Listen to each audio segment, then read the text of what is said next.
એક મહત્વના સમાચાર મળી રહ્યા છે। લોકડાઉન વચ્ચે લોકોને પાન મસાલા ન મળતા આ સમાચાર મળી રહ્યા છે। સુરેન્દ્રનગર જિલ્લામાં પથ્થરમારો અને ફાયરિંગની ઘટના બની। સાયલાના ગરભડી ગામમાં પણ દુકાનદારે થયું હતું। તો આ બીજા મહત્વના સમાચાર છે। હાઈકોર્ટે ચુકાદો સંભાળવાનું શરૂ કરાવી દીધું છે। થોડી વારમાં આવી શકે છે ચુકાદો।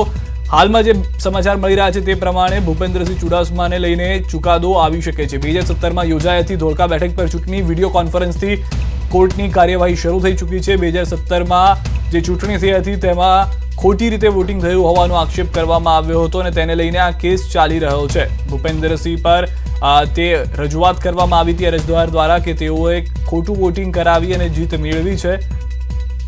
હાઈકોર્ટ છેલ્લા 3 વર્ષથી આ કેસને લઈને સુનાવણી કરી રહી હતી અને આજે જે સમાચાર મળી રહ્યા છે કે તે પ્રમાણે નિર્ણય આવી શકે છે। વિડીયો કોન્ફરન્સથી કોર્ટની કાર્યવાહી શરૂ થઈ ચૂકી છે। હાઈકોર્ટ આજે ચુકાદો આપે તેવી પૂરેપૂરી શક્યતા છે। જે ઉમેદવાર હતા ભૂપેન્દ્રસિંહની સામે તેઓ જ અરજદાર તરીકે જોડાયા હતા અને તેઓએ કહ્યું હતું કે ખોટી રીતે વોટિંગ થયું છે, મતગણતરીમાં ભૂલ થઈ હોવાનું પણ તેઓએ કહ્યું છે અને તેના કારણે જ ભૂપેન્દ્રસિંહની જીત થઈ છે। તો ધારાસભ્ય અને સૌથી મહત્વની વાત એ છે કે ભૂપેન્દ્રસિંહને લઈને જો ચુકાદો આવે છે તો ભાજપે તે પણ વિચારવું પડશે કે અન્ય મંત્રી કોણ હશે।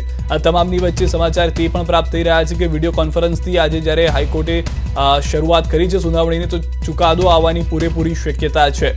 2017માં ગુજરાતમાં જે વોટિંગ થયું હતું તેમાં પાટીદાર અનામત આંદોલને મોટો ભાગ ભજવ્યો હતો અને તેને ધ્યાનમાં રાખીને જ ભૂપેન્દ્રસિંહ ચુડાસમાની 1000થી ઓછા મતે જીત થઈ હતી। હાઈકોર્ટે ચૂંટણી રદ કરી છે। મહત્વના અને મોટા સમાચાર। ભૂપેન્દ્રસિંહ ચુડાસમાને ઝટકો લાગ્યો છે। હાઈકોર્ટે ચૂંટણી રદ કરી દીધી છે એટલે કે જે સમયનું પરિણામ છે તેને રદ કરી દેવામાં આવ્યું છે। હાલમાં અત્યાર સુધીના સૌથી મહત્વના અને મોટા સમાચાર મળી રહ્યા છે।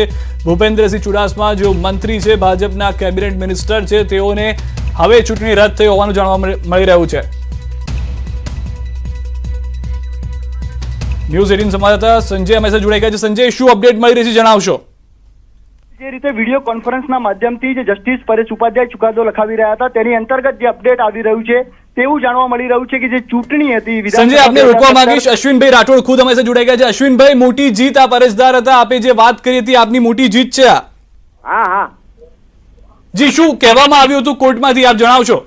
બસ આ 2.5 વર્ષથી જે આપણે કોર્ટનું જે હતું ને કોર્ટની ન્યાય પ્રક્રિયામાં હતું એના માટે જે કોર્ટે બરોબર જે સાંભળીને જે બધાયનું સાંભળીને હુકમ કર્યો છે યોગ્ય આપણે માનવાનું હોય। આપે શું અરજી કરી હતી? અરજીમાં શું મુખ્ય મુદ્દા હતા આપના?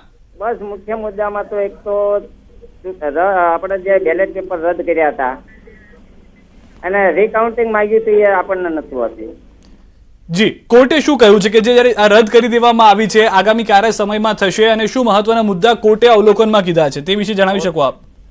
હા એટલે એમાં તો જે કોર્ટ જે આપણને કીધું આપણે રીકાઉન્ટિંગ માંગ્યું છે પણ કોર્ટે એમને જે માન્ય રાખ્યું ચૂંટણી રદ જ કરી નાખી। જે રીકાઉન્ટિંગ જે પ્રશ્ન છે એ ના ઉઠાયો ને રદ કરી નાખી। આપે 2.5 વર્ષ પહેલા ક્યારે એવું ખ્યાલ આવ્યો કે કઈક ગડબડી થઈ છે ને જેના કારણે આપે અરજી કરી હતી? આ 1356 વોટ હતા એમાંથી 429 જે વોટ રદ કર્યા અને આપણે જે માર્જિન હતું 327 નું હતું। એટલે જે માર્જિનમાં બોલે એટલે જે 500 છે 2 ઘણા વોટ તો બેલેટ પેપરમાં મને જ મળ્યા હતા 1356 માંથી ને એટલે આમાંથી ને જે 429 એટલે 100 વોટ નો જે 327 કાઢતા હોય તો 140 વોટ મારા હતા એટલે આ રીતના જે મેન મુદ્દો ઉપાડ્યો હતો। અને અશ્વિનભાઈ, જે ચૂંટણી નિરીક્ષક છે તેઓની પણ ભૂમિકા ઉપર હવે સવાલ ઉભા થશે। હા આપે તેમને લઈને પણ ઉલ્લેખ કર્યો છે આપની અરજીમાં? હા જાની સાહેબને જે હતી અને આપણે વારંવાર જે આપણે અરજી કરી હતી એમાં તે સ્વીકારવા નતા તૈયાર તો મેં જે કાયદાકીય જે કર્યું એ બરોબર કર્યું હતું। અચ્છા, અને આજે મત જ્યારે રદ કરવામાં આવ્યા હતા તેનું શું કારણ ધરવામાં આવ્યું હતું? મત જે રદ કરવામાં તો કોઈ બતાવ્યા જ નતા, એમની સ્વેચ્છાએ મનસ્વી રીતે રદ કરી નાખ્યા હતા એક સત્તાના જોરે। અચ્છા, અને તે સત્તાના જોરે આ પગલું ભરવામાં આવ્યું હતું તેવું છે? હા, કારણ કે કાયદા મંત્રી પોતે હતા એમના જે ટીમ એક ગૌરવ પ્રજાપતિ એક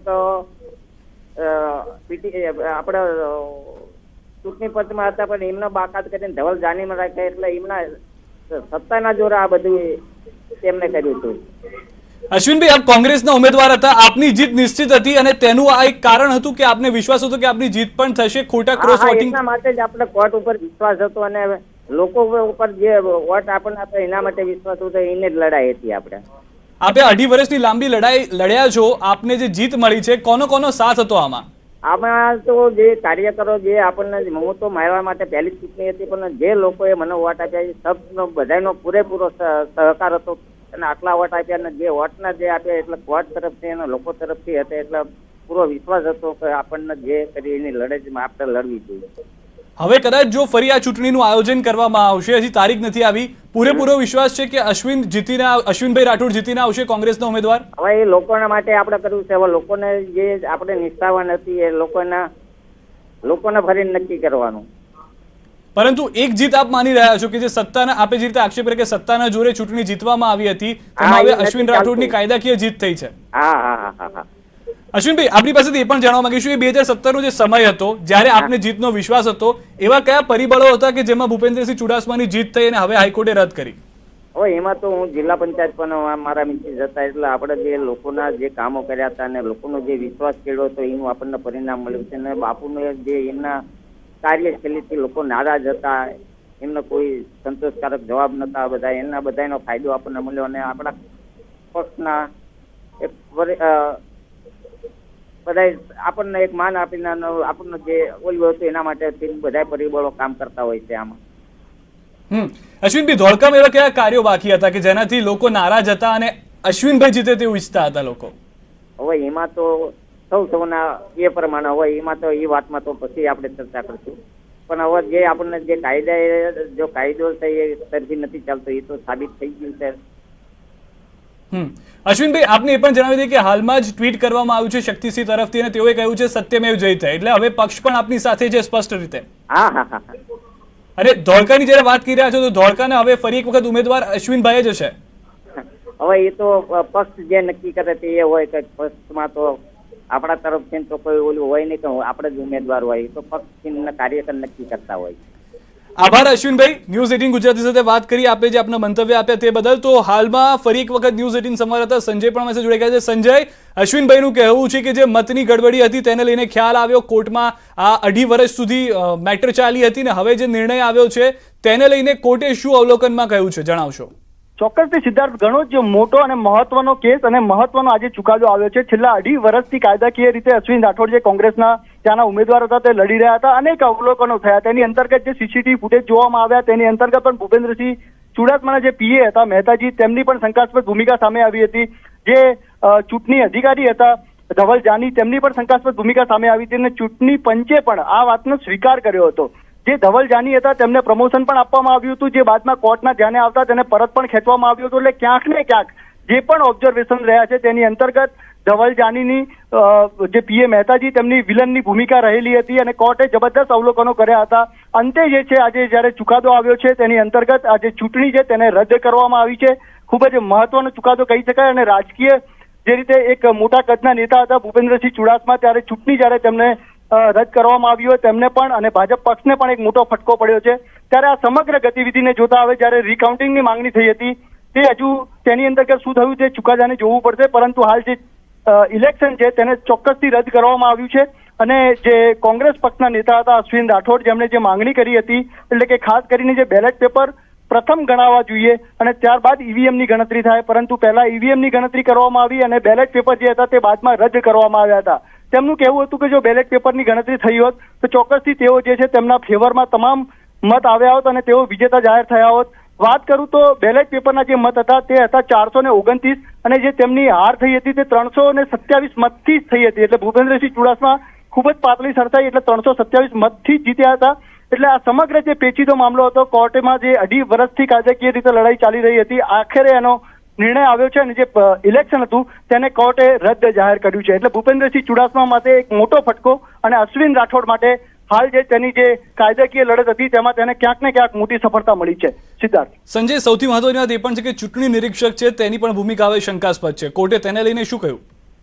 ધવલ જાની જે ચૂંટણી ઓબ્ઝર્વર ત્યાં હતા, ચૂંટણી નિરીક્ષક હતા, ત્યાંના જે ચૂંટણી અધિકારી હતા, ધવલ જાનીની પૂરેપૂરી ભૂમિકા તેની અંતર્ગત જે છે વિલન રીતે સાબિત થઈ રહી હતી. કોર્ટના તે અવલોકનો પણ હતા, ચૂંટણી પંચે પણ સ્વીકાર્યું હતું. સમગ્ર બાબત એવી છે કે જ્યારે આચારસંહિતા લાગુ થઈ ગઈ હતી ત્યારે જે ચૂંટણી અધિકારી છે ધવલ જાની તેમની નિમણૂક થઈ હતી. સૌથી પહેલો મુદ્દો ત્યાં હતો, કારણ કે જ્યારે આચારસંહિતા લાગુ થઈ જાય ત્યારબાદ જે છે તેમની નિમણૂક થવી તેને પણ પડકારવામાં આવી હતી. અને ત્યારબાદ જે સીસીટીવી ફૂટેજ જોવામાં આવ્યા અને જે સમગ્ર જે તે વખતની જે મતગણતરીને લઈને જે સમગ્ર ચૂંટણી થઈ હતી તેના પણ સીસીટીવી ફૂટેજ કોર્ટે જોયા હતા. સમગ્ર અવલોકનોની અંદર ધવલ જાની ઉપર કોર્ટે જે છે રોષે પણ ભરાઈ હતી અને ધવલ જાનીને કોર્ટની અંતર્ગત તેમની જુબાની માટે પણ અવારનવાર બોલાવવામાં આવ્યા હતા, પરંતુ તેઓ હાજર થયા ન હતા. તેને લઈને પણ રોષ વ્યક્ત કર્યો હતો કોર્ટે અને ચોક્કસપણે તેમનું જે સમગ્ર જે ભૂમિકા હતી તે ખૂબ જ શંકાસ્પદ જણાઈ આવી હતી. અને તે અંતર્ગત રાજ્ય સરકારે તેમને જે છે વચ્ચે ડેપ્યુટી કલેક્ટરથી તેમને કલેક્ટર તરીકે પ્રમોશન પણ આપ્યું હતું. જ્યારે અશ્વિન રાઠોડના વકીલે કોર્ટને જે સુનાવણી અંતર્ગત તે વાતનું ધ્યાન દોર્યું ત્યારે કોર્ટ પણ ગુસ્સે ભરાઈ હતી અને ત્યારબાદ જે છે સરકારે તેમનું પ્રમોશન પણ પાછું ખેંચ્યું હતું. એટલે સમગ્ર જે બાબત છે એટલે કે ચૂંટણી અધિકારી જે ધવલ જાની છે તેમની પણ પૂરેપૂરી આની અંતર્ગત જે છે નેગેટિવ ભૂમિકા હતી. એટલે કોર્ટે તે મહત્વનું અવલોકન કર્યું હતું અને તેને બાદ જ જે ધવલ એટલે કે ભૂપેન્દ્રસિંહ ચુડાસમાના જે પીએ છે મહેતાજી તેઓ પણ તેની અંતર્ગત જે છે સીસીટીવીમાં દેખાયા હતા અને તેની અંતર્ગત શંકાસ્પદ હિલચાલ તેમની હોય તેવું પણ ઓબ્ઝર્વેશન થયું હતું. અને સમગ્ર જે પ્રક્રિયા છે તેની અંતર્ગત જી સંજય, આપ અમારી સાથે જોડાયેલા રહેશું. હિતેન્દ્ર પણ અમારી સાથે જોડાઈ ગયા છે. હિતેન્દ્ર, ભૂપેન્દ્રસિંહના ઘરની બહાર છો આપ, શું પરિસ્થિતિ છે ત્યાં આગળ, શું માહોલ જોવા મળી રહ્યો છે? કારણ કે ખૂબ જ મોટો અને મહત્વનો નિર્ણય છે ગુજરાતના રાજકારણમાં આજનો. શૂટિંગનું કામ અહીંયા ચાલુ હતું. સિદ્ધાર્થ, રાજ્યના શિક્ષણ પ્રધાન ભૂપેન્દ્રસિંહ ચુડાસમાની વિપરીત ચુકાદો આવે છે. ગુજરાત વિધાનસભાની 2017માં યોજાયેલી ચૂંટણી દરમિયાન બાપુનો વિજય 327 મતે થયો હતો. એની સાથે જ એમના હરીફ ઉમેદવાર કોંગ્રેસના અશ્વિન રાઠોડ દ્વારા આ ચૂંટણીને પડકારવામાં આવી હતી, જેને હાઈકોર્ટમાં પડકાર્યા બાદ આજે જે ચુકાદો આવ્યો છે ભૂપેન્દ્રસિંહ ચુડાસમા માટે અને રાજ્યના મુખ્યમંત્રી વિજય રૂપાણીની સરકાર માટે ચોક્કસ મોટો આંચકા સમાન છે. અત્યારે ભલે કોરોનાનો આંચકાનો સરકાર સામનો કરી રહ્યો પણ એના કરતાં પણ મોટો આંચકો અત્યારે સરકારના શિક્ષણ પ્રધાન ભૂપેન્દ્રસિંહ ચુડાસમાના જે પ્રકારે ચુકાદો આવ્યો છે એનાથી લાગ્યો છે. અત્યારે વાત કરીએ જે પ્રકારે ચુકાદો આવ્યો છે એના કારણે રાજ્યના શિક્ષણ પ્રધાન ભૂપેન્દ્રસિંહ ચુડાસમાએ પોતે પ્રધાન તરીકે રાજીનામું આપવું પડશે, કારણ કે હવે તેઓ ધારાસભ્ય રહેતા નથી. હવે રાજ્ય સરકાર પાસે વિકલ્પ રહે છે કે તેઓ એમની કે આવનારા 6 મહિનાની અંદર પણ ચૂંટણી લડાવી શકે છે, એટલે કે કોઈ ફરી ત્યાં આગળ ચૂંટણી લડાવીને જીતાડી છે, પેટા ચૂંટણી થાય. પરંતુ જે પ્રકારે હાઈકોર્ટે ચુકાદો આપ્યો છે ત્યારે રાજ્ય સરકાર એ પ્રકારનું રિસ્ક ન લઈ શકે અને રાજ્ય સરકારે શિક્ષણ પ્રધાન ભૂપેન્દ્રસિંહ ચુડાસમા પાસે અત્યારે રાજીનામું અપાવવું પડશે. એટલે ચોક્કસપણે શિક્ષણ પ્રધાન ભૂપેન્દ્રસિંહ ચુડાસમા અને ભારતીય જનતા પાર્ટીની સરકાર માટે મોટો ઝટકો છે. હિતેન્દ્ર, કોઈ પ્રતિક્રિયા મળી રહી છે ભાજપના નેતાઓ તરફથી, આસપાસથી કોઈ લોકો જો હોય તેની પાસેથી કોઈ પ્રતિક્રિયા, કોઈ કાર્યકર્તાઓની માહિતી? રાજ્યના શિક્ષણ પ્રધાન ભૂપેન્દ્રસિંહ ચુડાસમાનો પણ ટેલિફોનિક સંપર્ક કર્યો છે, પરંતુ તેમના સતત ફોન વ્યસ્ત આવે છે એટલા માટે વાતચીત થઈ શકી નથી. પરંતુ એક વાત ચોક્કસ છે, કાયદાવિદો પણ સ્પષ્ટપણે કહી રહ્યા છે કે હવે રાજ્યના શિક્ષણ પ્રધાન ભૂપેન્દ્રસિંહ ચુડાસમા મંત્રી તરીકે રહી શકે એમ નથી. ભલે એમને વિકલ્પ ચોક્કસ છે 6 મહિનાની અંદર ચૂંટાવવું પડે, પરંતુ અત્યારે એમને એક મેં કીધું ને કે ગુજરાત હાઈકોર્ટનો જે ચુકાદો છે એનું માન આપીને પણ એમને રાજીનામું આપવું પડશે. બાકી એમની પાસે ચોક્કસ વિકલ્પ છે કે 6 મહિનાની અંદર તેઓ ચૂંટાઈ શકે છે. ભૂતકાળમાં કુંવરજી બાવળિયા હોય કે પછી જે પ્રકાર જવાહર હોય, આ બંને લોકો જોડાયેલા રહેજો. રાજીવ સાતો, कांग्रेस गुजरात प्रभारी हमसे जुड़ाई गया है. राजीव जी, बहुत बड़ी जीत सत्यों में जीत से ट्वीट भी किया है शक्ति सिंह ने. बात है, देखिए जिस प्रकार से भाजपा ने सत्ता का दुरुपयोग करके उस वक्त ये इलेक्शन के बारे में जो हमारे कांग्रेस के उम्मीदवार थे जो जीत गए थे, उनकी जीत पक्की थी, उनको सरकारी तंत्र का उपयोग करके उस वक्त जो दुरुपयोग किया था वो आज सब सामने आया है. और भाजपा का सीनियर नेता और भारतीय जनता पार्टी के मंत्री, कानून मंत्री है, वो किस प्रकार से कानून का दुरुपयोग करते हैं ये फिर से एक बार सामने आया है. और इसलिए कोरोना जैसी स्थिति में आपने देखा होगा कि लोगों को जो हेल्थ की समस्याओं का सामना करना पड़ रहा है, खासतौर से गुजरात से, इसमें स्पष्ट होता है कि ये सरकार पूरी तरह से भारतीय जनता पार्टी की ये हार है और भारतीय जनता पार्टी सत्ता का दुरुपयोग करती है, फिर से एक बार लोगों के सामने आया है. राजीव जी, अश्विन जी से अभी मेरी बात हुई, उनका कहना था कि जो वोट में गड़बड़ी हुई उनसे उनको पता चल गया था. जब ये मैटर हुई थी, जो चुनाव निरीक्षक है उनके सामने भी अब जो निरीक्षण है वो भी जरूरी है. निश्चित रूप से आप देखिए कि जो अभी ये जो जजमेंट पूरा मेरे पास तो आया नहीं है, लेकिन जो मैंने सुना है उससे स्पष्ट दिखता है कि भाजपा ने सत्ता तंत्र का दुरुपयोग किया, मंत्री के प्राइवेट सेक्रेटरी भी काउंटिंग के हॉल में मौजूद थे। पूरी तरह से दमनशाही का काम किया गया था और अंततः जीत सत्य की हुई है और लोगों ने खास तौर से कोर्ट ने इसको पूरी तरह से नकार दिया है। राजीव जी, हमसे भी ये भी जानना चाहूंगा, क्योंकि अब 6 महीने का कार्यकाल रहेगा शायद उनके पास कि तब तक चुनाव करना है, क्या फिर से एक बार अश्विन जी को ही कांग्रेस खड़ा करेगी उम्मीदवार की तरह, क्योंकि 2.5 साल की ये लंबी कायदा किया जो निश्चित रूप से हम इसमें सही निर्णय लेंगे और लोगों को जो ये लोगों की जीत है, ये न्याय तंत्र की जीत है और ये सत्य की जीत है, हम सही फैसला करेंगे। શુક્રિયા રાજીવ જી અમારા સાથે જોડને કે लिए। તો રાજીવ સાતવ કોંગ્રેસ ગુજરાત પ્રભારી જેઓનું કહેવું છે કે સત્યની જીત થઈ છે, ભાજપે ખોટી રીતે પોતાના સત્તાનો ઉપયોગ કર્યો હતો, કાયદા મંત્રીનો પણ તેઓએ ઉલ્લેખ કર્યો છે અને તેઓએ ખોટી રીતે આ ઉપયોગ કરી અને ભૂપેન્દ્રસિંહની જીત અપાવી હતી। હિતેન્દ્ર બારોટ અમારી સાથે જોડાયેલા છે। હિતેન્દ્ર, રાજીવ સાતવને આપે સાંભળ્યા, તેઓનું કહેવું હતું કે ખોટી રીતે સત્તાનો ઉપયોગ કરવામાં આવ્યો અને તેના કારણે એક ઉમેદવારને જીતાડી અને મંત્રી બનાવવામાં આવ્યા।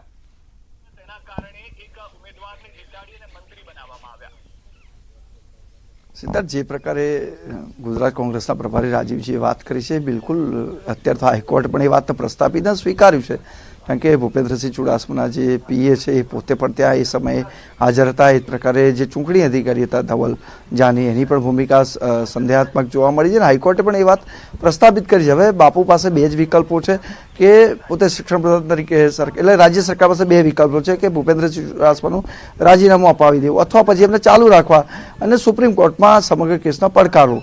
એક એમની પાસે વિકલ્પ રહ્યો છે કે સુપ્રીમ કોર્ટમાં સમગ્ર હાઈકોર્ટના ચુકાદાને પડકારી પણ શકે છે, સાથે સાથે રાજ્ય સરકાર એમને મંત્રી તરીકે પણ ચાલુ રાખી શકે છે, એ પણ એમની સાથે વિકલ્પ છે ને 6 મહિનાની અંદર તેઓ આ બેઠક ઉપરથી ચૂંટણી જીતી શકે છે, એ પ્રકારે એમની પાસે વિકલ્પ છે। પરંતુ નૈતિકતાની દ્રષ્ટિએ જોવા જઈએ તો ભૂપેન્દ્રસિંહ ચુડાસમાએ પ્રધાન તરીકે રાજીનામું આપવું પડે, કારણ કે ભારતીય જનતા પાર્ટીએ સદૈવ વાત કરતી રહ્યું છે નૈતિકતાની અને ન્યાયની વાત કરતું હોય છે, ન્યાયને સર્વોપરી માનતું હોય છે, ત્યારે હાઈકોર્ટના ચુકાદાને શિરોમાન્ય ગણીને રાજ્યના શિક્ષણ પ્રધાન ભૂપેન્દ્રસિંહ ચુડાસમાએ રાજીનામું આપવું પડે। હિતેન્દ્ર, જે રીતે 2 વિકલ્પની આપે વાત કરી, જો 6 મહિનાની અંદર ચૂંટણી નથી થતી કારણ કે કોરોના પણ એક તરફ પોતાનું કહેર વર્તાવી રહ્યું છે, તો રાજીનામું આપવું મહત્વનું થઈ જશે તે વાત સ્પષ્ટ છે।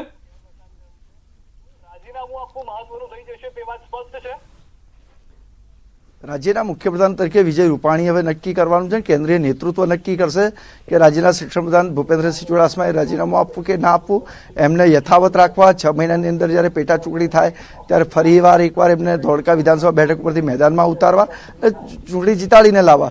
બીજો એમનો વિકલ્પ સુપ્રીમ કોર્ટનો છે, સુપ્રીમ કોર્ટમાં પણ કાનૂની રાહે સુપ્રીમ કોર્ટમાં સમગ્ર ગુજરાત હાઈકોર્ટના ચુકાદાને પડકારવો, એ હવે સરકારે નક્કી કરવાનું છે ને સરકારના જે કાનૂનવિદો એમને સલાહ આપશે એ પ્રમાણે રાજ્યના મુખ્યપ્રધાન વિજય રૂપાણીને કેન્દ્રીય નેતૃત્વ નક્કી કરશે કે ભૂપેન્દ્રસિંહ ચુડાસમાએ ક્યારે રાજીનામું આપવું।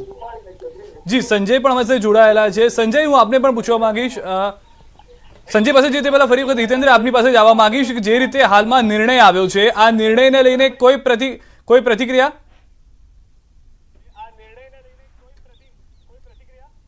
રાજ્યના શિક્ષણ પ્રધાન ભૂપેન્દ્રસિંહ ચુડાસમાનો ટેલિફોનિક સંપર્ક સાધવાનો પ્રયાસ કર્યો, પરંતુ હિતેન્દ્ર આપને રોકવા માંગીશ। ન્યૂઝ 18 ગુજરાતી એડિટર રાજીવ પાઠક અમારી સાથે જોડાયા છે। રાજીવજી, જે 2017ની ચુનાવની વાત થઈ હતી ત્યારબાદ 2.5 વર્ષની આ કાયદાકીય લડાઈ અને અશ્વિન જેમનું કહેવું છે કે ખોટી રીતે વોટિંગ કરીને જીત મેળવવામાં આવી છે।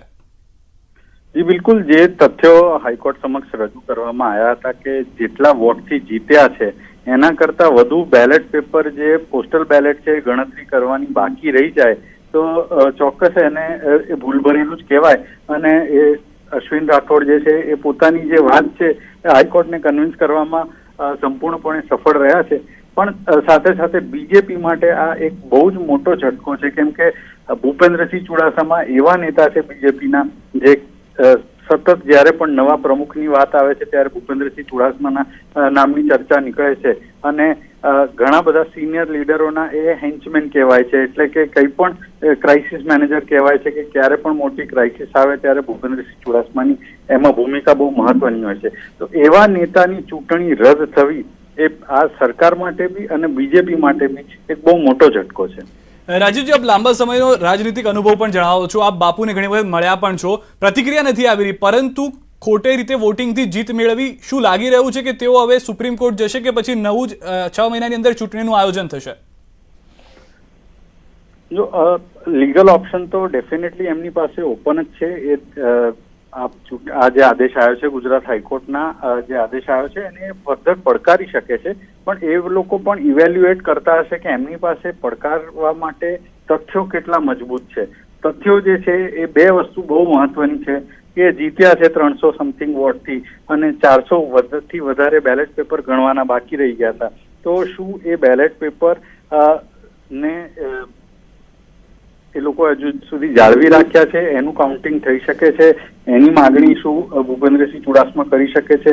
એ કરી શકતા હોત તો મને લાગે છે કે હાઈકોર્ટમાં પણ એમણે રજૂઆત કરી હોત.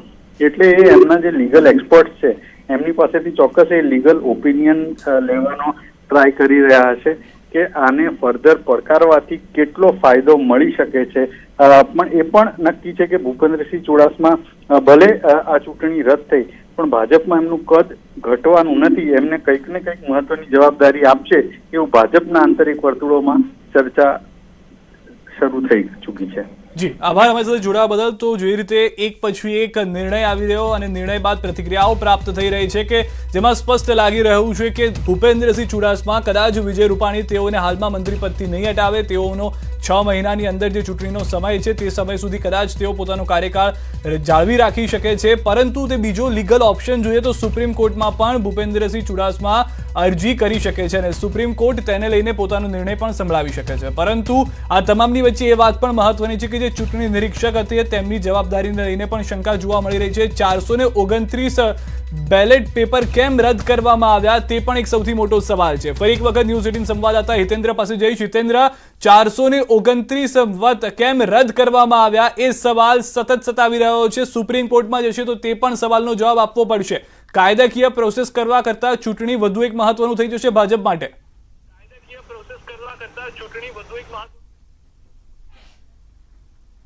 સિદ્ધાર્થભાઈ, પહેલા જ આપને કીધું કે અત્યારે ભૂપેન્દ્રસિંહ ચુડાસમા એ રાજીનામું આપવું કે શું કરવું એ તમામ બાબતો નિર્ણય ભારતીય જનતા પાર્ટીનું હાઈકમાન્ડ નક્કી કરવાનું છે. મુખ્યપ્રધાન વિજય રૂપાણી, કેન્દ્રીય નેતૃત્વ વડાપ્રધાન નરેન્દ્ર મોદી અને કેન્દ્રીય ગૃહમંત્રી અમિત શાહ છે, ભાજપના રાષ્ટ્રીય અધ્યક્ષ જેપી નડ્ડા, આ તમામ લોકો નક્કી કરશે. કારણ કે અત્યારે રાજ્યના શિક્ષણ પ્રધાન ભૂપેન્દ્રસિંહ ચુડાસમા પાસે વિકલ્પ એક છે. પહેલો વિકલ્પ એ છે કે સુપ્રીમ કોર્ટમાં સમગ્ર કેસને પડકારવું. બીજો વિકલ્પ એ છે કે 6 મહિનાની અંદર ચૂંટણી, પણ તે રાજ્ય સરકાર નક્કી કરી શકે. મુખ્યપ્રધાન વિજય રૂપાણી અને કેન્દ્રીય નેતૃત્વ નક્કી કરશે કે એમને રાજ્યના શિક્ષણ પ્રધાન તરીકે ચાલુ રાખવા અને પેટા ચૂંટણીમાં ફરી એકવાર જીતાડવા. સાથે સાથે વાત કે સુપ્રીમ કોર્ટની વાત છે. સુપ્રીમ કોર્ટમાં પણ સમગ્ર કેસને પડકારી શકાય છે અને એમને પ્રધાન તરીકે ચાલુ રાખવા.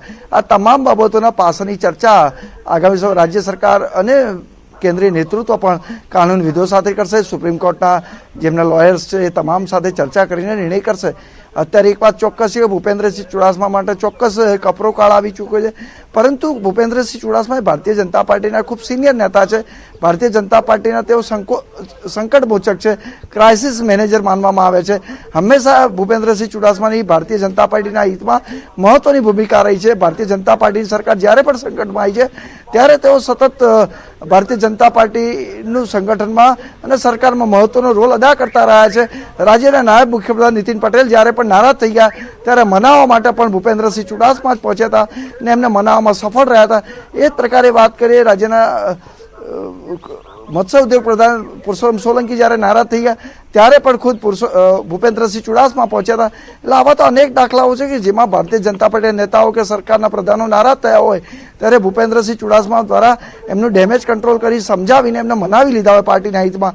ભૂતકાળમાં જ્યારે 1996માં જ્યારે શંકરસિંહ વાઘેલા દ્વારા બળવો કરવામાં આવ્યો ત્યારે પણ ભૂપેન્દ્રસિંહ ચુડાસમા ભારતીય જનતા પાર્ટીની સાથે સનિષ્ઠ કાર્યકર્તાની સાથે જેમ રહ્યા હતા તેઓ ભાજપ સાથે રહ્યા હતા. તેઓ શંકરસિંહ સાથે જોડાવાનું પણ પસંદ કર્યું નહોતું. એમને પણ અનેક ઓફર હતી. એટલે ભારતીય જનતા પાર્ટીના કમિટેડ સનિષ્ઠ કાર્યકર્તાઓના કારણે ભૂપેન્દ્રસિંહ ચુડાસમાને ચોક્કસપણે ભારતીય જનતા પાર્ટી વિચાર કરીને ચોક્કસ મોટો નિર્ણય કરશે. એમને ભારતીય જનતા પાર્ટી યોગ્ય સ્થાન. આભાર. આપણી પાસેથી વધુ અપડેટ્સ પણ લેતા રહીશું. હાઈકોર્ટથી સંજય જોશી અમારી સાથે જોડાઈ ગયા છે. સંજય, જે મહત્વનો નિર્ણય આવ્યો છે, શું અવલોકન કરવામાં આવ્યું હતું, કયા મુખ્ય મુદ્દાઓને ધ્યાનમાં લેવામાં આવ્યા હતા? ચોક્કસથી સિદ્ધાર્થ, ખૂબ જ મહત્વના અવલોકનો રહ્યા અને મહત્વનું જજમેન્ટ છે. હવે રાજકીય કારકિર્દી જે ભૂપેન્દ્રસિંહ ચુડાસમાની છે, ભાજપના દિગ્ગજ નેતા છે, તેમની ઉપર જે છે મોટો સંકટ અને તેમને જે અનફેવર જે તેમના જજમેન્ટ આવ્યું છે તેને લઈને તેમની જે છે જે ઇલેક્શન પણ રદ કરવામાં આવ્યું છે. એટલે ખૂબ જ મહત્વનું જજમેન્ટ છે. કોર્ટના અવલોકનોની વાત કરીએ તો કોર્ટના અવલોકનોની અંતર્ગત તેમને જે છે 89 સવાલ પૂછવામાં આવ્યા હતા. તેની અંતર્ગત તેમને ઘણીવાર કોર્ટની માફી પણ માંગી હતી. તેમની સામે જે અનેક મુદ્દાઓ ઉઠ્યા છે. પ્રથમ એ હતું કે જ્યારે આચારસંહિતા લાગુ હતી એ વખતે જે ગૌરાંગ પ્રજાપતિ ડેપ્યુટી કલેક્ટરની નિમણૂક કરવાની હતી તેની જગ્યાએ જે ધવલ જાની જેને ઉપર ભ્રષ્ટાચારનો મોટો આરોપ છે, જે હાઈકોર્ટે અવલોકનમાં ધવલ જાનીની બિલકુલ શંકાસ્પદ ભૂમિકા હોય તેવું જણાવ્યું છે, તેની નિમણૂક કરવામાં આવી હતી. નંબર 1. નંબર 2 કે જે 427 વોટ હતા બેલેટ પેપરના તેની ગણતરી કરવામાં નહોતી આવી અને તેને રદ કરવામાં આવ્યા હતા. અને સામે જે ભૂપેન્દ્રસિંહ ચુડાસમાની જે જીત થઈ તે માત્ર પાતળી સરસાઈ એટલે 327 વોટથી જ થઈ. નંબર 3 જે વિનીતા બોહરા જે આઈએસ ઓફિસર હતા અને જે ધવલ જાની જે એ વખતના ચૂંટણી અધિકારી હતા એ બંનેની શંકાસ્પદ ભૂમિકાને લઈને ચૂંટણી પંચે પણ ઠપકો આપ્યો હતો અને સમગ્ર જે પ્રક્રિયા છે તેની અંતર્ગત તેમનું જે છે સર્ચ કરવામાં આવશે તેવું જણાવ્યું હતું. હાઈકોર્ટે પણ ચૂંટણી પંચને તાકીદ કરી હતી તેમની જે શંકાસ્પદ ભૂમિકાને લઈને. નંબર 4 જે મહેતાજી હતા એટલે કે ભૂપેન્દ્રસિંહ ચુડાસમાના પીએ તેઓ પણ તે વખતે જ્યારે ચૂંટણી ચાલી રહી હતી તે વખતે બૂથમાં હાજર હતા અને ફોન ઉપર વાત કરી રહ્યા હતા. તેમની પણ શંકાસ્પદ ભૂમિકા સામે આવી હતી. નંબર 5 જે સમગ્ર સીસીટીવી ફૂટેજ કોર્ટે નિહાળ્યા હતા તેની અંતર્ગત ધવલ જાની, મહેતાજી અને તે જે સમગ્ર પ્રક્રિયા હતી તેની અંતર્ગત જે નિયમોનું પાલન કરવું જોઈએ તે નહોતું થયું અને સમગ્ર પ્રક્રિયા શંકાસ્પદ જણાઈ આવતી હતી. ત્યારબાદ પણ અનેક મુદ્દાઓ હતા જે પૂરેપૂરું જે છે જે કોંગ્રેસના નેતા અશ્વિન રાઠોડ હતા તેની તરફેણ કરી રહ્યા હતા. કોર્ટે સમગ્ર બાબતોનું અવલોકન કર્યું હતું. એક મહત્વની બાબત છે કે આ સમગ્ર જે કોર્ટ પ્રક્રિયા હતી તે 2.5 વર્ષ સુધી ચાલી હતી અને આજે જે છે બિલકુલ 11 વાગ્યાના સુમારે જસ્ટિસ પરેશ ઉપાધ્યાય વિડીયો કોન્ફરન્સના માધ્યમથી આ ચુકાદો લખાવવાની શરૂઆત કરી હતી અને 11:20ના ટકોરે આ ચુકાદો સંભળાવ્યો છે, જેની અંતર્ગત ધોળકા વિધાનસભા ચૂંટણી 2017ને રદ કરવામાં આવી છે. જે બીજેપી માટે કારણ કે મોટા કદના નેતા જે ભૂપેન્દ્રસિંહ ચુડાસમા છે તેમની જીતને અહીં રદ કરવામાં આવી છે અને કોંગ્રેસના નેતા અશ્વિન રાઠોડની જે ડિમાન્ડ હતી કે તે જે રીકાઉન્ટિંગ કરવામાં આવે તે હજુ સામે નથી આવ્યું, પરંતુ તે ચૂંટણી જે રદ થઈ છે તેને લઈને કોંગ્રેસમાં જોડાયેલા રહેજો. દિલીપભાઈ ગોહિલ પણ અમારી સાથે જોડાઈ ગયા છે, રાજકીય વિશ્લેષક છે. દિલીપભાઈ, 429 મત કેમ ગેરકાયદેસર ઠેરવવામાં આવ્યા તે સૌથી મોટો સવાલ હતો. 2.5 વર્ષથી ચાલી આવ્યો હતો, પરંતુ બીજી વાત એ પણ છે કે જે ક્રાઇસિસ મેનેજર માનવામાં હતા તેઓ હવે ખુદ ક્રાઇસિસમાં આવી ગયા છે. કેવી રીતે આપનું વિશ્લેષણ છે આના પર? પ્રથમ દ્રષ્ટિએ કહી શકાય કે ટેકનિકલી મામલો કેવી રીતે ચુકાદો સાંભળીશું એટલે આવશે, શું ઓબ્ઝર્વેશન થયા છે, કે આપે છે કે કેમ અને સુપ્રીમ કોર્ટમાં જવા માટે કેટલો સમય આવે છે, પણ એ બધી કાયદાકીય બાબતો છે. જ્યારે મહત્વનો મુદ્દો એ છે કે આમાં નૈતિક ફટકો પડ્યો છે. સૌથી મોટી વાત એ છે કે જે વ્યક્તિ બહુ ઓછા મતે જીતી હતી અને બહુ શંકાસ્પદ રીતે આખી કાર્યવાહી લાગતી હતી એમને પ્રધાન બનાવવામાં આવ્યા હતા. 3 વર્ષ સુધી તેઓ પ્રધાન પદે રહ્યા. હું કોંગ્રેસના શક્તિસિંહને સાંભળતો તો એમણે જે કહ્યું પ્રમાણે અને જે રજૂઆતો થઈ હતી, મતો રદ કરવા માટે નોંધ પણ થઈ હતી. પાછળથી કહેવામાં આવ્યું કે એક પણ મત રદ નથી થતા, એટલે મતની ગણતરીમાં જે ફેરફારો થયા હતા એ માત્ર કોઈ એક અધિકારી ધવલ જાની કે બીજાની ઉપર નહીં, સમગ્ર રીતે ચૂંટણી પંચની કાર્યવાહી સામે પણ સવાલો ઉભા કરે છે. છેલ્લા કેટલાક વર્ષોથી ચૂંટણી પંચની કામગીરી સામે પણ જે સવાલો ઉભા થયા હતા એમાં જે પારદર્શિતાનો અવાજ ક્યાંક ક્યાંક જણાય છે એ પણ આમાં થાય છે. ટૂંકમાં અત્યારે એવું કહી શકાય કે નૈતિક રીતે, વ્યક્તિગત રીતે ચુડાસમાને ફટકો પડ્યો છે, ભાજપને ફટકો પડ્યો છે, ભાજપ સરકારને ફટકો પડ્યો છે. કાયદાકીય બાબતો જેમ આપણે સંપૂર્ણપણે ચુકાદો એકવાર આવી જશે એને વાંચીશું એટલે આપણને સ્પષ્ટ થશે કે કેવા પ્રકારના ઓબ્ઝર્વેશન થયા છે, કઈ બાબતોનો આધાર લેવાયો છે, મત ગણતરીને કેવી રીતે લેવામાં આવી. અને બીજું મને લાગે છે જે મહત્વનો મુદ્દો થશે, ચૂંટણી રદ થયું છે એટલે કદાચ સામા ઉમેદવારને વિજેતા જાહેર કરવાની વાત શક્ય નહીં બને, કારણ કે ચૂંટણી જ રદ થતી હોય તો ફરીથી ચૂંટણી થાય અને બીજા નંબરના ઉમેદવારને વિજેતા જાહેર ન કરવામાં આવે. પણ એ માટે આપણે રાહ જોઈ ચુકાદો શું આવે છે. જી, હાલમાં જે અપડેટ મળી રહી છે દિલીપભાઈ કે સુપ્રીમ કોર્ટમાં આ મુદ્દાને પડકારવામાં આવશે ભૂપેન્દ્રસિંહ તરફથી. જે હાઈકોર્ટમાં થયું છે ત્યારબાદ સુપ્રીમ કોર્ટમાં જવું અને જે પુરાવા છે તે પૂરતા હોવા જરૂરી કેટલા મહત્વના થઈ જાય છે? મહત્વના થશે, કારણ કે હાઈકોર્ટની એક અગત્યનું કોર્ટ છે, એના ઓબ્ઝર્વેશન છે એને ધ્યાનમાં લેવાતા હોય છે. દાખલા તરીકે 2 વસ્તુ હોય છે, મૌખિક રજૂઆતો ઉપરાંત સાક્ષીના નિવેદનો ઉપરાંત મટીરિયલને ધ્યાનમાં લેવામાં આવ્યું છે. દાખલા તરીકે મતો રદ કરવામાં આવ્યા હતા એની નોંધ, એનો દસ્તાવેજ બન્યો હોય પછી પાછળથી મતો રદ નથી થયેલા, મતો માન્ય છે એવી રજૂઆત કરવામાં આવી હોય, એના દસ્તાવેજો હોય. આ સ્પષ્ટપણે દેખાડે છે કે તમે પહેલા જે મતો રદ કર્યા તે બાદમાં કેવી રીતે માન્ય કર્યા અને મતો કોને મળ્યા. આ બધી બાબતો એવી છે કે સુપ્રીમ કોર્ટમાં જશે એ તો આપણે માનીએ છીએ. બેમાંથી કોઈ પણ પક્ષ સુપ્રીમ કોર્ટમાં ગયો હોત, દાખલા તરીકે માની લઈએ કે ચુડાસમા જીતી પણ ગયા હોત, તો પણ મામલો તો સુપ્રીમ કોર્ટમાં ગયો હતો. અને એક માર્ગ છે દરેક પાસે, ફરિયાદી પાસે અને આરોપી પાસે, બંને માટે કાયદાકીય પ્રક્રિયા છે, એની તો આપણે કઈ મનાઈ નથી કરતા. પરંતુ હાઈકોર્ટમાં જે ઓબ્ઝર્વેશન થતું હોય છે, કયા પુરાવાને ધ્યાનમાં લેવામાં આવતા હોય છે, કઈ રીતનું તારણ કાઢ્યું કોર્ટે, એ પણ બહુ અગત્યનું હોય છે. એટલે અહીંથી ગેરરીતિ થઈ છે એવું સ્પષ્ટપણે કહ્યું છે. ધવલ જાની રિટર્નિંગ ઓફિસર હતા, એમની કામગીરી શંકાસ્પદ હતી, એ ઓબ્ઝર્વેશન થયું છે અગત્યનું છે. આપણે જાણીએ છીએ ધવલ જાની ને પ્રમોશન પણ મળી ગયું છે વચ્ચે, એ સરકારના વાલા અધિકારીઓ છે. આમ તો બધા ચૂંટણી અધિકારીઓ હોય, પરંતુ એને ચૂંટણી પંચમાં નિમવામાં આવતા હોય છે. ભલે કામગીરી ચૂંટણી પંચના કરતા હોય છે, પણ એ તો હોય છે સરકારી કર્મચારીઓ અને સરકારના જે કામ હોય છે. એટલે એ સંજોગોમાં ચૂંટણી પંચનું દિલ્હીનું જે તંત્ર છે એને કાળજી લેવાની હોય છે કે પોતે જે પણ કર્મચારીઓને ચૂંટણી કામગીરી માટે નિમે એ નિષ્પક્ષ રીતે કામગીરી કરે. અને જ્યાં પણ ફરિયાદ થાય, આ ફરિયાદ મને લાગે છે એ વખતે ઉકેલ આવી દેવાની જરૂર હતી. એ જ વખતે જયારે મતગણતરી માટે શંકા ઉભી થઈ હતી, ત્યારે ફરીથી મતગણતરી કરવી અથવા તો ચૂંટણી પંચના પોતાના ઓબ્ઝર્વર નિમવામાં આવે એ પ્રકારની કાર્યવાહી થઈ હોત તો કંઈક અલગ. આમાં દુઃખ એ થાય છે કે જે ફટકબારી હોય છે કાયદાની, એનો ફાયદો 3 વર્ષ તો રહ્યા. આપણે માનીને સુપ્રીમ કોર્ટમાં જઈને રાહત મળશે તો મામલો જુદો છે, સુપ્રીમ કોર્ટને પોતાની રીતે નિર્ણય કરવાનો અધિકાર છે. પરંતુ માની લઈએ કે સુપ્રીમ કોર્ટમાં પણ આ ચુકાદો માન્ય રહ્યો, બીજા 2 વર્ષ નીકળી ગયા, એનો મતલબ છે સંપૂર્ણ 5 વર્ષ સુધી એવો પ્રધાન પદે રહેશે. જો પ્રધાન પદની મનાઈ નહીં કરે તો સુપ્રીમ કોર્ટ કદાચ કહેશે કે સ્ટે આપ્યો છે ચુકાદા સુપ્રીમ કોર્ટનો અને યથાસ્થિતિ જાળવવા માટે કોશિશ કરીએ છીએ અને ચૂંટણીને રદ નથી કરતા, તો 5 વર્ષ સુધી એક એવી વ્યક્તિ રહી શકે છે હોદ્દા પર કે જે પાછળથી ગેરકાયદેસર ચૂંટણી જાહેર થયું. આવું 2-3 જગ્યાએ બન્યું છે ભારતમાં. હું યાદ કરવાની કોશિશ કરતો કે ક્યાં ક્યાં આવું થયું છે, પણ આ બન્યું છે. આજે છટકબારીનો લાભ લેવાની કોશિશ છે વર્ષો પછી ચુકાદો. અને કદાચ દિલીપભાઈ, એટલે જે રીતે આપે કહ્યું કે 2માંથી 1 પક્ષ તો જવાનો હતો ને હવે ભૂપેન્દ્રસિંહ જઈ પણ રહ્યા છે, આભાર આપ અમે સાથે જોડાયા તે બદલ. પરંતુ એક મહત્વની વાત હવે તે પણ જાણવા મળી રહી છે, હિતેન્દ્ર બારોટ ન્યૂઝ 18 સંવાદદાતા પણ અમારી સાથે જોડાયા છે, કે ભૂપેન્દ્રસિંહે કહ્યું છે કે તેઓ સુપ્રીમ કોર્ટમાં જશે અને તેઓ મંત્રી પદથી રાજીનામું પણ હાલમાં નહીં આપે. હિતેન્દ્ર, મહત્વના આ સમાચાર થઈ જાય છે.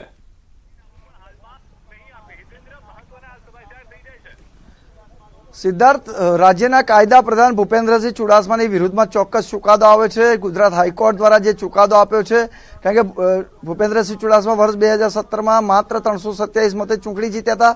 423 મતનો વિવાદ હતો, પોસ્ટલ બેલેટનો વિવાદ હતો, જે ચૂંટણી અધિકારી દ્વારા રદ કરી દેવામાં આવ્યા હતા. એને હાઈકોર્ટમાં પડકારવામાં આવ્યો. અત્યારે કાયદા પ્રધાન ભૂપેન્દ્રસિંહ ચુડાસમાના વિરુદ્ધમાં ચોક્કસ ચુકાદો આવ્યો છે.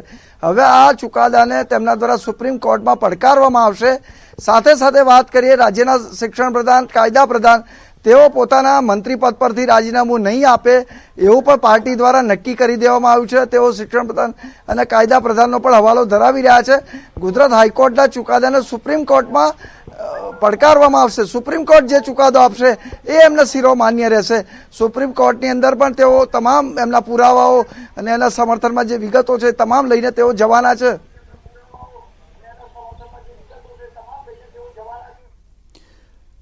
હિતેન્દ્ર, આપની પાસેથી એ પણ જાણવા માંગીશું, કેમ કે રાજ્યસભાની પણ ચૂંટણી છે. હું આ બંનેને એ માટે જોડી રહ્યો છું કે ટૂંક સમયમાં જો રાજ્યસભાની પણ ચૂંટણી થાય છે તો એક મત ભાજપનો પણ ઓછો થઈ જશે કે પછી ભાજપ આપવા માટે ભૂપેન્દ્રસિંહને માન્ય રાખશે? ભૂપેન્દ્રસિંહ ચુડાસમા હવે ધારાસભ્ય ન હોવાથી તેઓ રાજ્યસભાની ચૂંટણીમાં મત નહીં આપી શકે. એક વાત બહુ જ સ્પષ્ટ છે, પરંતુ ભારતીય જનતા પાર્ટીને જે મુખ્ય 2 ઉમેદવારો છે એને જીતાડવામાં કોઈ તકલીફ નથી. ત્રીજો ઉમેદવાર જે નરેન્દ્ર અમીન છે એને જીતાડવામાં ચોક્કસપણે એમને 1 મતની ઓછો પડે. પરંતુ અત્યારે તો ભૂપેન્દ્રસિંહ ચુડાસમાની રાજકીય કારકિર્દીનો સવાલ છે, ત્યારે એમના દ્વારા સમગ્ર કેસના સુપ્રીમ કોર્ટમાં પડકારવાનો છે. જ્યારે સુપ્રીમ કોર્ટ એ દેશની સર્વોચ્ચ અદાલત છે ત્યારે એમ પડકારશે ત્યારે એમાં ચોક્કસપણે આ સમગ્ર કાનૂની પ્રક્રિયામાં 1.5 થી 2 વર્ષ થઈ જશે. એટલે ચોક્કસપણે પોતાનું સંપૂર્ણ એમ કહી શકાય 5 વર્ષ પૂરા કરી શકે છે. કારણ કે અત્યારે વાત કરીએ તેઓ પ્રધાન તરીકે પણ રાજીનામું નથી આપવાના, તેઓ પ્રધાન તરીકે ચાલુ રહેવાના છે અને રાજ્ય સરકાર પાસે અને એમની પોતાની પાસે પણ વિકલ્પ છે. તેઓ સુપ્રીમ કોર્ટમાં આ કેસના પડકાર છે, એમને પોતાનો કાયદાની દ્રષ્ટિએ વિકલ્પ અપનાવ્યો છે, એમાં કોઈ ખોટું પણ નથી. પરંતુ એક વાત છે કે જ્યારે નીતિમત્તાની વાત આવતી હોય ત્યારે ચોક્કસપણે કોંગ્રેસ એ ઇસ્યુ બનાવશે કે હવે જ્યારે રાજ્યના શિક્ષણ પ્રધાન અને કાયદા પ્રધાન પોતે કાયદા મંત્રી છે એટલા માટે એમને પ્રધાન પદે રાજીનામું આપવું જોઈએ એવો કોંગ્રેસ પક્ષ દ્વારા આગ્રહ રાખવામાં આવશે. ભૂતકાળની વાત કરીએ તો ભૂતકાળમાં પણ મત્સ્ય ઉદ્યોગ પ્રધાન એવા બાહુ બોખરિયા જેમની વિરુદ્ધમાં પણ નીચલી કોર્ટ દ્વારા ચુકાદો આપવામાં આવ્યો હતો, પરંતુ એમણે પણ મંત્રી પદ તરીકે રાજીનામું આપ્યું નહોતું. તેમણે પણ કેસને હાઈકોર્ટમાં પડકાર્યો હતો. જી હિતેન્દ્ર, આપણી પાસેથી મારે કાયદાકીય રીતે એ પણ સમજવું છે કે જો સુપ્રીમ કોર્ટમાં આ કેસ જાય છે, સુપ્રીમ કોર્ટમાં તેની સુનાવણી શરૂ થાય છે, સુપ્રીમ કોર્ટ તે નિર્ણય કરશે કે ચૂંટણી 6 મહિનામાં થવી કે ન થવી, કે ભાઈ તેને લઈને પણ સ્ટે સુપ્રીમ કોર્ટ મૂકી શકે છે અને ત્યારબાદ તેઓ કેસને આગળ ધપાવશે?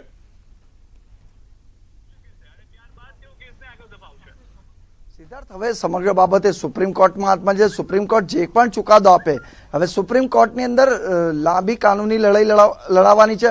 અશ્વિન રાઠોડ અને ભૂપેન્દ્રસિંહ ચુડાસમાના બંનેના કાનૂનવિદો બંને પક્ષ દલીલો કરશે. જે પ્રકારે હાઈકોર્ટમાં દલીલો થઈ એ જ પ્રકારે ત્યાં પણ દલીલો થવાની છે. એટલે ચોક્કસપણે આ કેસ લાંબો ચાલશે. 1.5 થી 2 વર્ષ પણ થઈ શકે, કદાચ 2 વર્ષ કરતાં પણ વધુ સમય થઈ શકે.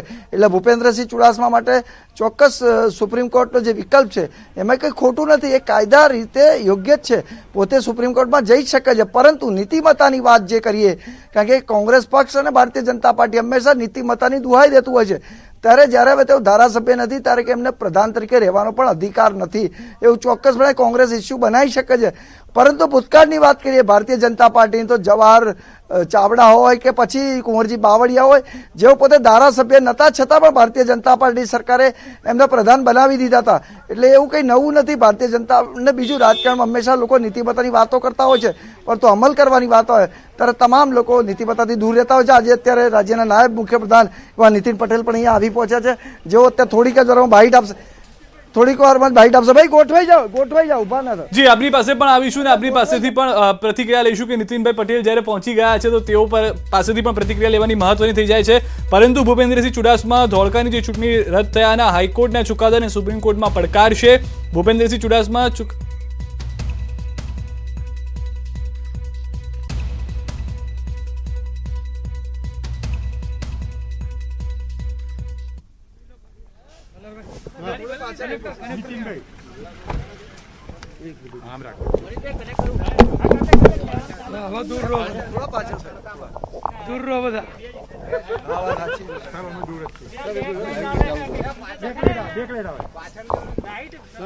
બોલો શું કરવું છે કોણ તમે સાહેબ? આ બાજુ તમે ગોઠવો ફટાફટ. ગાડી લઈ લો, પાછળ ગાડી લાવો, લાઈટ ના આવે. ગાડી લાવો ભાઈ, હવે અમે કઈ મારું શૂટિંગ નથી કરવાનું.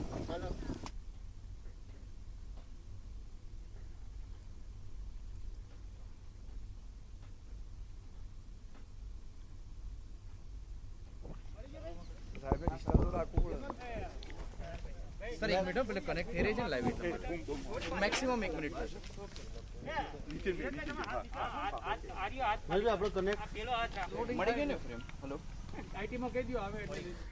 તો હાલ રાજીનામું નહીં આપે ભૂપેન્દ્રસિંહ, નીતિનભાઈ પટેલ પ્રતિક્રિયા આપે તે પહેલા આપને જણાવી દઈએ કે કોર્ટે સ્પષ્ટ કર્યું છે કે જે 429 મત જેનું અવલોકન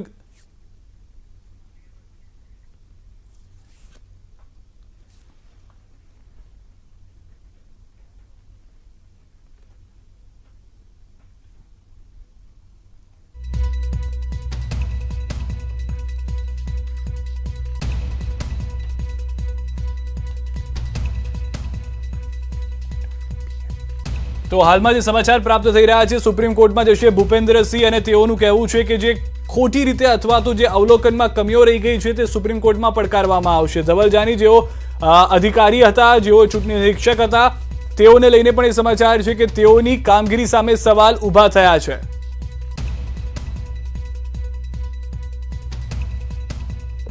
ચૂંટણી રદ કરવા માટે આવ્યું છે, આપ એને કેવી રીતે છો? શું સરકાર આગળની રણનીતિ રહેશે?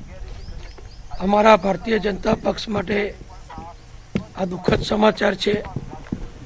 અમારા પક્ષના વરિષ્ઠ નેતા, મંત્રીમંડળના વરિષ્ઠ મંત્રી અને જનસંઘથી માંડીને આજ સુધી અમારા પક્ષના લાખો કાર્યકરોના નેતા એવા શ્રી ભૂપેન્દ્રસિંહજી ચુડાસમા, જેઓ ધોળકા વિધાનસભા ક્ષેત્રમાં થી ચૂંટણી લડ્યા હતા, તેમની સામે હરીફ ઉમેદવાર તરફથી નામદાર હાઈકોર્ટમાં રીટ પિટિશન દાખલ કરવામાં આવેલી ચૂંટણીની જે મતગણતરી થઈ એ યોગ્ય રીતે નથી થઈ એવી જે આક્ષેપ કરવામાં આવેલો એ અંગે આજે નામદાર હાઈકોર્ટ દ્વારા જે ચુકાદો આપવામાં આવ્યો છે એ ચુકાદો અમારા સૌ માટે આઘાતજનક છે. માન્ય ભૂપેન્દ્રસિંહજીની ચૂંટણી રદ કરવાનો હુકમ નામદાર હાઈકોર્ટ તરફથી આપવામાં આવ્યો છે એટલે અમને બધાને એ સમાચાર જાણીને ખૂબ દુઃખ થયું છે. સ્વાભાવિક રીતે જ નામદાર હાઈકોર્ટના ચુકાદા સામે ભૂપેન્દ્રસિંહજી તરફથી તાત્કાલિક કાયદાકીય સલાહ મેળવી અને નામદાર સુપ્રીમ કોર્ટમાં અપીલ કરવા અંગેની કાર્યવાહી હાથ ધરવામાં આવી છે અને અમને વિશ્વાસ છે કે નામદાર સુપ્રીમ કોર્ટમાં અમને યોગ્ય ન્યાય મળશે અને જે આ ચૂંટણી રદ કરતો ચુકાદો છે એ ચુકાદા ઉપર સ્ટે પણ અમને મળશે એવું અમે માનીએ છીએ. એટલે બધી જ બાબતો હવે કાયદાકીય પ્રક્રિયાના આધીન છે. સુપ્રીમ કોર્ટમાં કાયદાકીય સલાહ પ્રમાણે અમે અપીલ કરીશું અને એની અમે સારો ચુકાદો મળે એની રાહ જોઈશું.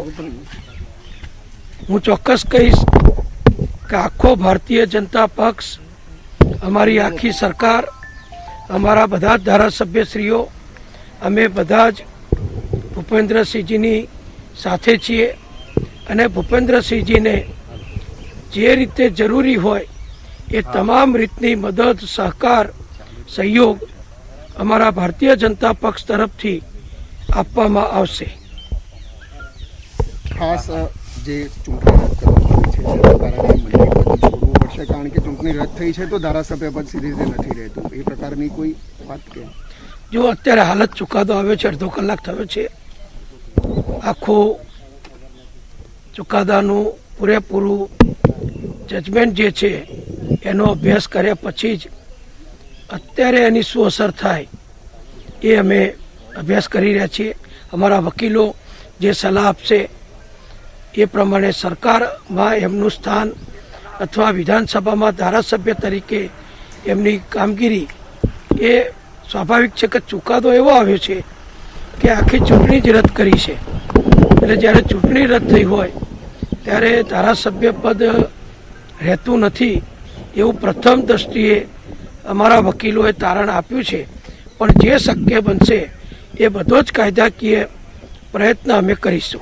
શિક્ષણ મંત્રી, નવા શિક્ષણ મંત્રીની પણ નિમણૂક કરવી. જો અત્યારે આ બધું જ અત્યારે કહેવું વધારે પડતું છે. હજુ તો અડધો કલાક જ થયો છે આ ચુકાદો આવે.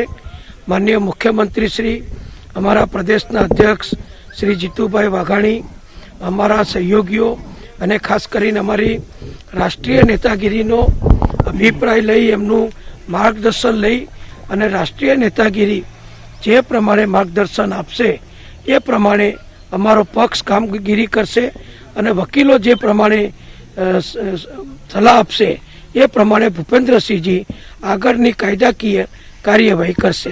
જે રીતે જવાહર ચાવડા અને કુંવરજી બાવળિયા ધારાસભ્ય હતા છતાં 6 મહિના સુધી પ્રધાન રહ્યા, ચૂંટાઈને આવ્યા હતા, એટલે ભૂપેન્દ્રસિંહ પાસે પણ આ વિકલ્પ ને સરકાર પાસે પણ સરકાર આ વિકલ્પ પસંદ કરશે. જો દરેક બાબત મેં કહ્યું કે હજુ અભ્યાસ કરી રહ્યા છીએ. જે પણ સારો, શક્ય અને વ્યવહારિક કાયદાકીય મર્યાદામાં થતો હશે એવો અમે શ્રેષ્ઠ પ્રયત્ન કરીશું.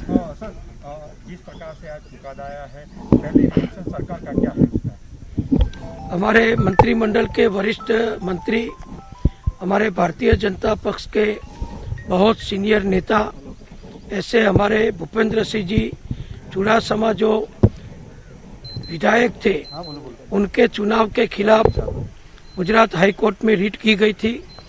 आज ऑनरेबल जज ने उसका जजमेंट दिया है और उस जजमेंट में ये चुनाव को उन्होंने रद्द किया है. इसके कारण हमारी भारतीय जनता पार्टी में हमारे लाखों कार्यकर्ताओं में बहुत दुख हुआ है. हमारे ભૂપેન્દ્રસિંહજી નીતિન પટેલની પ્રતિક્રિયા જેવું તેમનું કહેવું છે કે હાલમાં રાહ જોવામાં આવશે, અવલોકન કરવામાં આવશે. તો આ તરફ બીજા મહત્વના સમાચાર. પ્રધાનમંત્રી નરેન્દ્ર મોદી આજે રાત્રે 8 વાગે દેશને સંબોધન કરશે. પ્રધાનમંત્રી આજે રાષ્ટ્રજોગ સંદેશ આપશે. રાત્રે 8 વાગે સંબોધન કરશે તેવી માહિતી તેમને આપી છે. લોકડાઉન 4 કે પછી લોકડાઉન 4 છૂટછાટ સાથે સમગ્ર દેશ તેની રાહમાં છે. ગઈકાલે તમામ રાજ્યના મુખ્યમંત્રી સાથે વાતચીત કરી હતી પ્રધાનમંત્રી નરેન્દ્ર મોદી અને તેઓની સાથે અનેક મુખ્યમંત્રીનું તે કહેવું પણ હતું કે લોકડાઉનને મે મહિનો આખો દબાવવામાં આવે, જેમાં નીતિશ કુમાર, પશ્ચિમ બંગાળથી મમતા બેનર્જી, મહારાષ્ટ્રથી મુખ્યમંત્રી, તેલંગાણા મુખ્યમંત્રી, આંધ્રપ્રદેશના મુખ્યમંત્રી, આ તમામના મુખ્યમંત્રીનું કહેવું હતું કે લોકડાઉનને આગળ ધપાવવામાં આવે. સાથે જ તે વાત પણ કરવામાં આવી હતી કે છૂટછાટની રીતે જ્યારે પ્લેન અને ટ્રેન સેવાની વાત ચાલી રહી છે, ટ્રેન જે આજથી પાટા પર દોડતી થઈ ગઈ છે, તેને દોડતી કરવી યોગ્ય છે કે નહીં તે મુદ્દા ઉપર પણ ચર્ચા કરવામાં આવી હતી. તો આજે રાત્રે 8 વાગે પ્રધાનમંત્રી રાષ્ટ્રજોગ સંબોધન કરશે અને જેમાં સ્પષ્ટ કરવામાં આવશે કે આગળની રણનીતિ કેવી રીતે ભારત ઘડશે, કારણ કે હજી પણ જે કેસમાં વધારો થઈ રહ્યો છે તે ચિંતાજનક છે.